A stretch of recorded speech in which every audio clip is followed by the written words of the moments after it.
والذين هم عن اللغو معرضون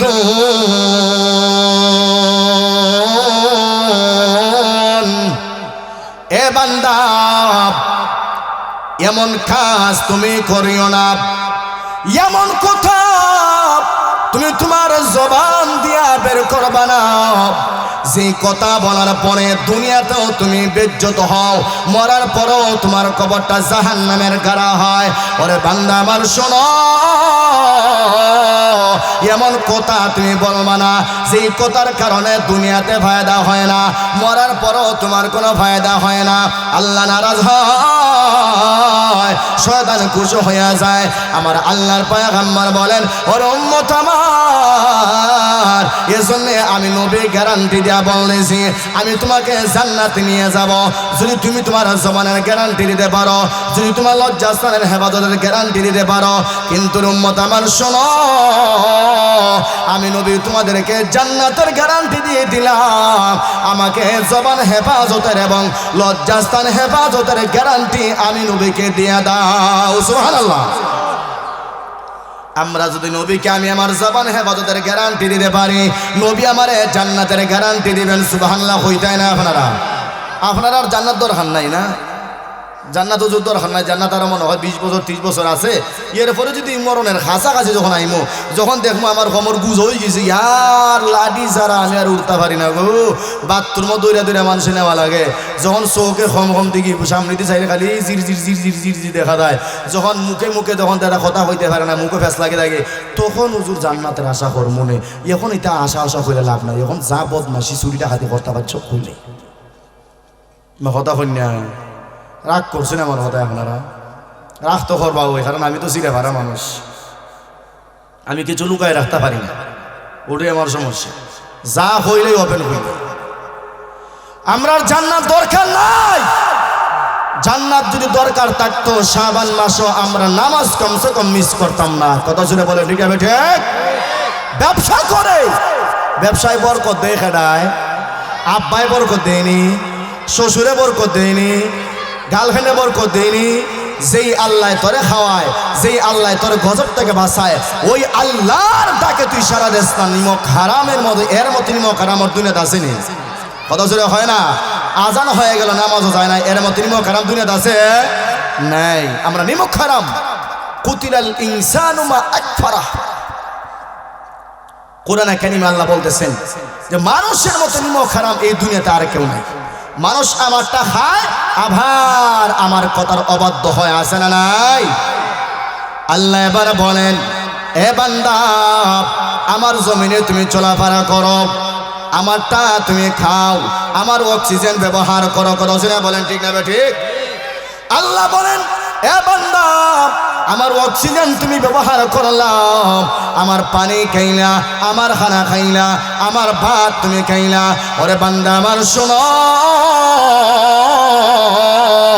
আমার আসমানের নিচে তুমি থাকলা, তোমার বিবিও থাকলো, আমার জমিনের উপরে তুমি আটলা। ওরে বান্দা বলো, এই জমিনটা আল্লাহর নাকি আমার? কথা জোরে হয় না? এইখানে কয়েকজন আছেন কথা হই না কেন? আপনারা কথা বলে সমস্যা আছে ভাই? ঠিক আছে, এখন আর কথা হই না। আমি যা করার আমি কইলাম, যা হওয়ার ওই জায়গা দিয়ে হইবে না। এই জমিনটা হলো আল্লাহর। আল্লাহর জমিন নিয়ে আমরা মারামারি করি, ভাইয়ে ভাইয়ে মারামারি করে। এক ভাই আরেক ভাইকে ওর তো হাত জায়গায় দেয় না, কয় না তোরে জায়গা দিব না।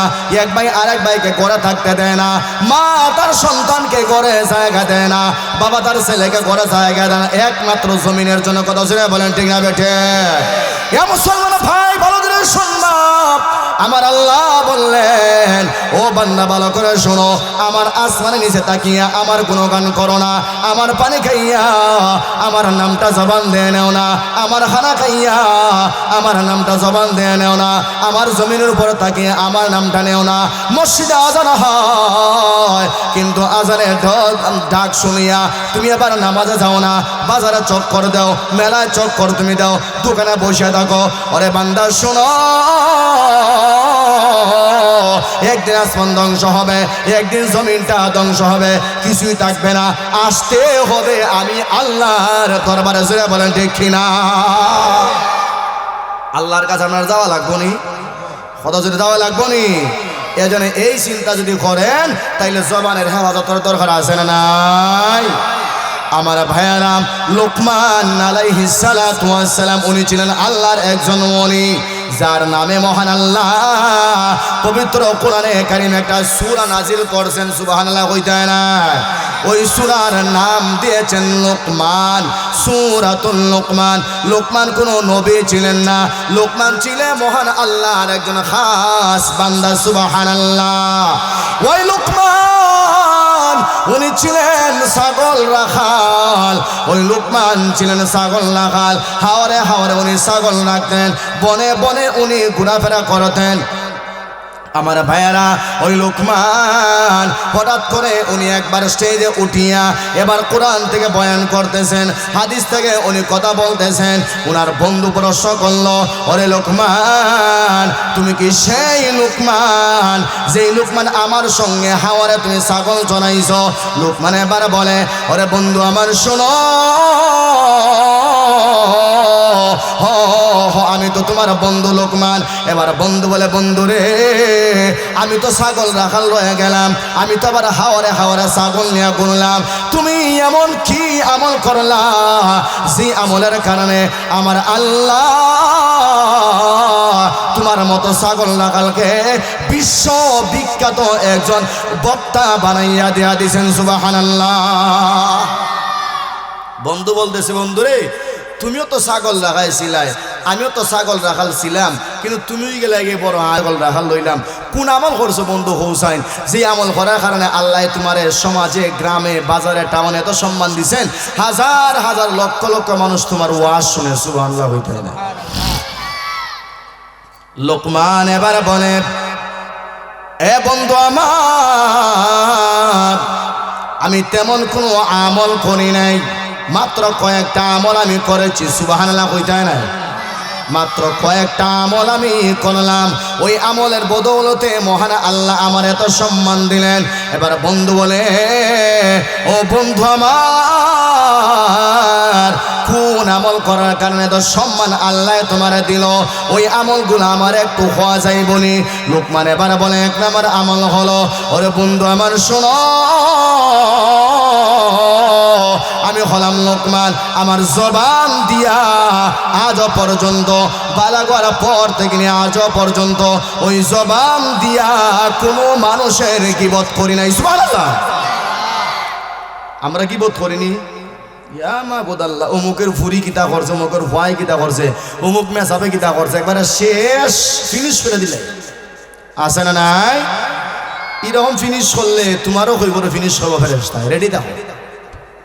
ওই বাইনি কথা কই না আপনারা, আমার কথা বুঝুন না আপনারা। ঠান্ডা লাগিয়েছি, আমি গরমের টেলায় কুট করিলে আমার আপনারা এখনো ঠান্ডায় ধরে নিয়েছি।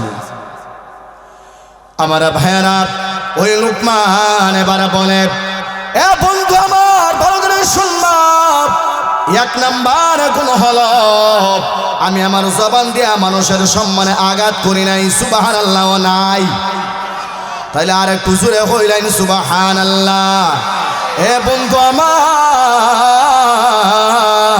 আমাকে আমার আল্লাহ এত সম্মান দিয়েছেন, এত সম্মানের আসনে বসাইলেন। এক নাম্বার গুণ হলো, আমি আমার জবান দিয়া মানুষের সম্মানে আঘাত করি নাই, একজন যুবকের সম্মানে আঘাত করি নাই, একজন মহিলার সম্মানে আমি আঘাত করি নাই। এই জবান কন্ট্রোল করার কারণে আমার আল্লাহ আমাকে এত সম্মানের চেয়ারে আল্লাহ বসাইছে। সুবহানাল্লাহ। দুই নাম্বার গুণ হলো, ওরে বন্ধু আমার, আমি লোকমান বালেগর পর থেকে আজ পর্যন্ত মানুষের জমি আমি মারি নাই, মানুষের টাকা মারি নাই, মানুষের জায়গা আমি মারি নাই, মানুষের দোকান আত্মসাৎ করি নাই, আমি সাদা তুলি নাই, আমি দুর্নীতি করি নাই, আমি এখন পর্যন্ত হালাল খানা আমার পেটের ভিতরে ঢুকাইছি, জানিয়া বুঝিয়া হারাম খানা আমি লোকমান আমার পেটে ঢুকাই নাই। সুবহানাল্লাহ। আমি হারাম খানা আমার পেটে ঢুকাইছি না, আমরা হারাম খানা খাইনি। হয়তো যেটা হয় না, সুদের কারবার দেখুন চাচা, এটা কি হালাল না হারাম? সুদ আসেনি এলাকায়, মহিলা বলতো তো সুদ লাগায় না, লাগায়নি। ইগুনটার আমি নাম দিতে সুমতি আছে না আপনার এলাকায় এগুলো হাটাস বেডি মানুষ সুদি লাগায় এগুন বেড়া না না বেডি এগুন বেডি না গো এগুন বেড়া হয়ে গেছে বুঝলি নাইলে তাই অত সাহস বেড়াইতে সুদি লাগায় এগুন পারে গেছে কি খমরো খাবার বান্ধা সুদি লাগাই তো আছে না নাই নাই আপনার এলাকার মহিলা আসেনি এগুন ডাহাইট মারাত্মক ডাহাইট এগুন তোর করো সাবধান খাওয়া দায়িত্ব না মহতা জোরে হয় না হে নিজে না ভাগ কার আমারে না ভাগ খাওয়া হইতো নেই না ভাগ খাইলে তো বডির রক্ত না ভাগ হয়ে যাব শরীরের গুস্ত সহ না ভাগ হয়ে যাব মহতা জোরে হয় না ভাগ শরীর লইয়া না ভাগ রক্ত লইয়া আল্লাহর কাছে তো হলে হবলই বলি হেরা জানে বালা করি মাছ চালা হয় আমার টেকা না ভাগলে মসজিদও তারা দেয় না দেয়নি মাঝে মধ্যে এগুনদের ভাইটাই নাই কারণ হেরা জানে কিন্তু কিছু কিছু সুদ করে আছে এরা মসজিদও দেয় মানুষের জানে হয় কি আমি দেই আল্লাহ হেফাজত করো হারাম খানা পেটে ঢুকাইবেন না হারাম খানা ঢুকাইবেন তো আপনার ইবাদত কবুল হবে আমার ভাইয়ারা ওই লুকমান এবার বললেন আমার আল্লাহ আমাকে এত সম্মানে বানাইলেন আরেকটা কারণ হলো এ বন্ধু আমার ভালো করে শোনো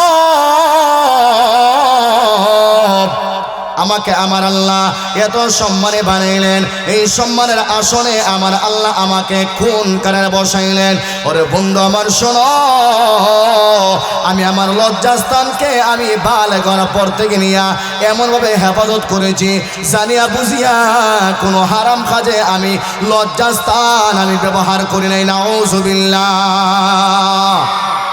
এ বন্ধু আমার শোনো আমি ওই জবান দিয়া কোনোদিন মিথ্যা কথা বলি নাই সুবহানাল্লাহ হইতে নাই আমরা মিথ্যা কথা হইনি আমরা যদি থাকি সিলেট শহরে আমরা হই আমি আছি জালালাবাদে কথা জোরে হয় না আমি যদি থাকি বন্দরে আমি হই আমি আছি মদিনা মার্কেটে আমি যদি থাকি গোবিন্দপুরে আমি হই আছি আমি লামা কাজে আসে না নাই এ মুসলমান ভালো করে শুনবা আল্লাহ রাব্বুল আলামিনের পয়গম্বর বলেন এ উম্মত আমার ভালো করে শোনো ওই জবান কন্ট্রোল করতে পারলে আমার আল্লাহ ঘোষণা দিলেন ওই জবান কন্ট্রোল করতে পারলে আল্লাহ তোমার জান্নাত দিব লজ্জাস্থানের হেফাজত করতে পারলে আল্লাহ তোমার জান্নাত দিব ওয়াদা ভঙ্গ যদি তুমি না করো ওয়াদা খেলাফ না করলে আল্লাহ তোমার জান্নাত দিব মিথ্যা কথা না বললে আল্লাহ তোমার জান্নাত দিব জুড়ে বলেন ঠিক কিনা লোকমান এবার বলে ওরে বন্ধু আমার শোনো আমি লোকমান কোনোদিন ওয়াদা ভঙ্গ করি নাই আমি জবান দিয়ে মিথ্যা কথা বলি নাই এই জবানের ভিতরে আমি হারাম খানা ঢুকাই নাই সুবহানাল্লাহ নাই এই হলো লোকমান আল্লাহ বড় ওলি বানাইছে সুবহানাল্লাহ জুড়ে হয় আমার ভাইয়েরা এরপরে আমার আল্লাহ বলেন والذين هم للزكاة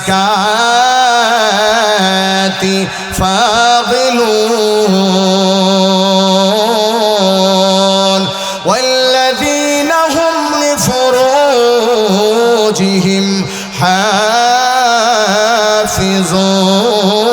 حافظون আমার আল্লাহ আবার বলেন ওরে বান্দা শোনো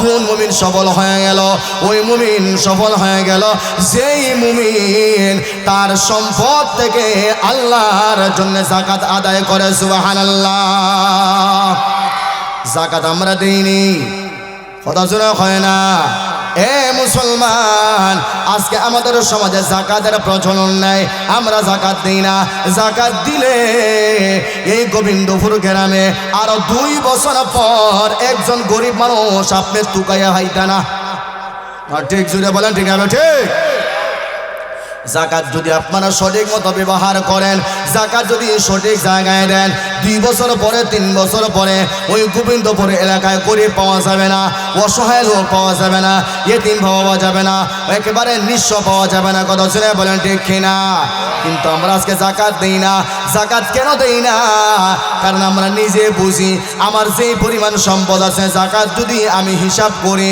প্রতি বছর 1 লাখ টাকা দেওয়া লাগবে জুড়ে বলেন ঠিক কিনা এই হিসাব করে লিছে 1 লাখ টাকা কেমনি দিতাম হন আমার ভিতর যে খঞ্জিসে ভরা যত ধনী মানুষ হয় তত কৃপণ হয় আছে না কথা জোরে হয় না যত ধনী হয় তত কৃপণ হয়। ধনী মানুষ হাতের 5 আঙ্গুল তবে সমান না, হাজারে 1-2 জন আছে ধনী বেশি হয়েছে, সম্পদ আল্লাহর সাথে হে নিজে ভালোবাসে। কিন্তু আমি দেখলাম সব জায়গায় মানুষ যত ধনী হয় তত বেশি কৃপণ হয়, আছে না নাই? আছে, তত বেশি কৃপণ হয়। কেন জানেনি? কারণ হে দন খামাইতে খামাইতে দনের একটা লিপসা, একটা মহব্বত, একটা মায়া ভালোবাসা তার দিলের ভিতরে জমা হয়ে গেছে। এখন হে এই সম্পদটা কইতে হবে কোন চাই, কথা বুঝুনি আপনারা? এখন হে সম্পদ কেমনে জাকাত দিত, অথচ এই জাকাত দিলে সম্পদ পবিত্র হয়, নিজের শরীরের ব্লাডও পবিত্র হয়। সুবহানাল্লাহ জোরে হয়। কারণ এই সম্পদের জাকাত যদি আপনি না দেন, সম্পদ নাপাক হয়ে যাবে। আর এই নাপাক সম্পদ আপনি নিজে খাবেন, এই নাপাক সম্পদ নিজে খাওয়ার কারণে আপনার গোটা শরীরের ব্লাড নাপাক হয়ে যাবে। নাউজুবিল্লাহ জোরে বলেন। আমরা চাইনি আমরার শরীরের ব্লাড নাপাক হোক। একটা কথা বলে যাই, মনে কিছু নিয়েন না, রাগ কইরেন না। বাস্তব উদাহরণ দেখবেন, যার শরীরের ব্লাড নাপাক, যার শরীরের হাত নাপাক, কারণ যে হারাম খানা খায় তার হাত নাপাক থাকে, তার ব্লাড নাপাক থাকে। ওই নাপাক ব্লাড এবং নাপাক বডি দিয়া, নাপাক জবান দিয়া কোনোদিন ভালো কোনো কথা বের হয় না, কথা শুনে হয় না। নাপাক ব্লাড যদি শরীরে থাকে তাইলে দেখবেন মেজাজ গরম থাকবো, সবসময় প্রেশার হাই থাকে। তখন দেখা যায় ওই জবান দিয়া সুন্দর কথা বের হইতো না, কারণ নিজে হারাম খাইতেছে। হালাল কথা তার মুখ দিয়ে বাইরে বলি, সুন্দর কথা বাইরে তার মুখ দিয়া, হ্যাঁ, কোনোদিন বের হবে না। কারণ যে হালাল খায়, যে যার শরীর রক্ত হালাল, যার শরীরের গুস্ত হালাল, তার জবান দিয়ে দেখবেন সুন্দর সুন্দর কথা বের হবে। কারণ হালালের একটা আসর আছে না নাই? আছে। কিন্তু যে হারাম খায়, একবারে সুদও খায়, ঘুষও খায়, জাকাতও দেয় না, সম্পূর্ণ নাফাক খায়, দেখবেন এর জবান দিয়া একবার নাফাকি কথা বাইরে কথা বলেন, ঠিক আছে? যে মদ খায় হে কিটা সুন্দর সুন্দর কথা হয়নি, হ্যাঁ, হে দেখবেন কিটা কথা খায় বুলেট সারে, বুলেট। আর যে গাঞ্জা খায় হেও বুলেট সারে, সুন্দর কথা তার আর মুখ দিয়ে আশা করা যায় না। কারণ হে নিজে জানে নাফাক, সব কিছু নাফাক। মদ খায় পুরা টাল হই যায়, টাল হইয়া এরপরে কিটা থেকে কিটা হয় নিজেও কইতে পারে। আছে না নাই? অনেক আছে। এজন্য বলতেছিলাম ভাই, যাকাত এটা হলো একটা ফরজ বিধান। যে যাকাত অস্বীকার করবে সে কাফের হয়ে যাবে।